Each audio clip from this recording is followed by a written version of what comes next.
You ask Tiger to calculate. This deals with finding the midpoint between 2 points.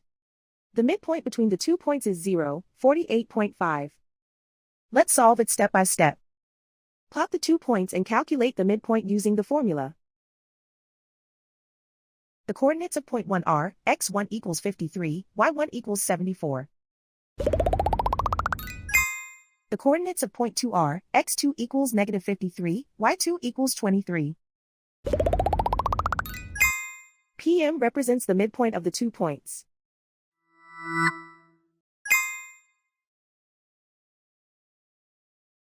Use the x values in the midpoint formula to find the midpoints x. x1 equals 53.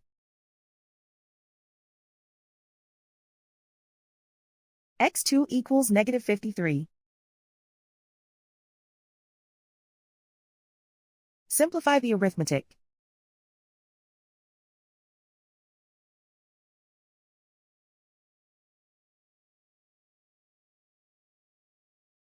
Use the y values in the midpoint formula to find the midpoints y.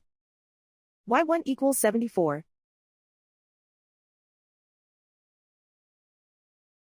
y2 equals 23.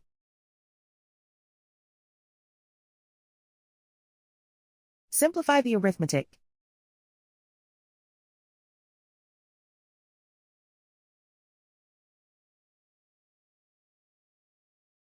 And so, the midpoint is 0, 48.5.